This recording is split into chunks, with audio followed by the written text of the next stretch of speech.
This is a little bit finer, and this can get, actually I can use this pretty much instead of that diamond. So I can I can do the skin, and I call it feathering. That's why I always use the highest speed possible, because you let the burr do the work.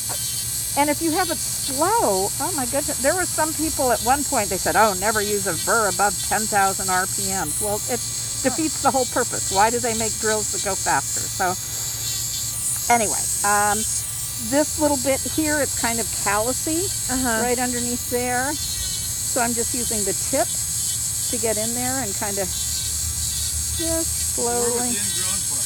Well, it's ingrowing right here that I'm working on.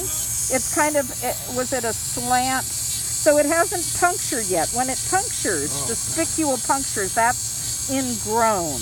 So this is ingrowing. So I came in. That hurts too, right? Yeah, you had Yes. time. Oh, yeah. So I came in time. Yes. You are fine. And so I'm going to, this is still pretty thick here, so I'm going to do a little bit more pressure. And this again is my pencil grip. And cleaning out that corner. Because eventually what you want to see is his skin, not there. See, so now you can see that little skin in there? Yep. Okay, so I know I've gotten down there. Now I'm just going to...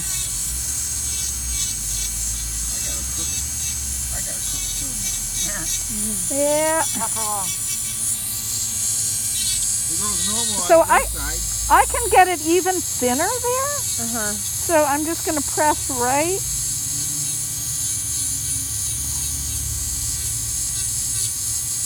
How are we doing? Oh, fine. Okay. Because the more I can get back, the longer he's going to go before he's going to feel uncomfortable again. So maybe we can give him 4 or 5 months or something. And we're going to start doing this the first Saturday, hopefully, of every month. That's our goal. So if you know it's starting to hurt and it's near the first Saturday, then... You just come on in. Yeah, get a tone up. Tone up.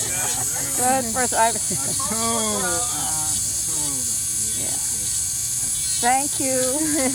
There's no people like toe people, no business like toe business. Hey, there's a lot of toe you're jokes. right, yes, it's true. Because pretty much all your actions, physical actions, start with your feet. Yeah. Yeah. Even if you got a sit-down job, if your feet hurt, oh, brother. Yep. So see, I kind of go between tap, tap, tap, where it's live tissue under here. It's a little thicker, so I can press a little harder. And that's all the stuff that happens over time. But at least if you start off with the right equipment, you're going to have you're going to get a lot better quicker than starting off with Dremel grinders and, sandpaper bits and stuff like that. All that was grown in. Well, it was ingrowing and very thick and slanted, and yeah. Is the big toe the prevalent one that grows in? Well, it all depends on shoe, hereditary, trauma. There's no... It does get a brunt because it's hitting against the shoe, and it depends on the way you walk and your knees and hips. And oh, that's just a joint of the toe. Some people get bunions there, but like okay. This one right here. Is that bunion? Hang on, I can't really. Okay. So now the test is, how does this feel when I'm pushing around?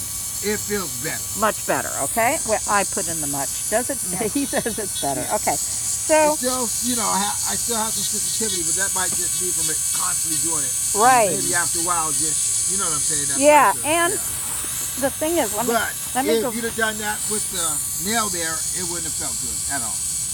Right. So I'm going to try to even get a little thinner down here. Because what happens is this is callus now. Yeah. This is callus that has built up, from the pressure of the toenail. So with this particular one, this fine furry carbide. sure they protect your feet. Keep it on your toes. No, they were clogged. They think so. Hard to know. They probably were. Yeah, it's that kind of material, isn't it? That's just collagen stuff. Okay, I'm going to stop there and then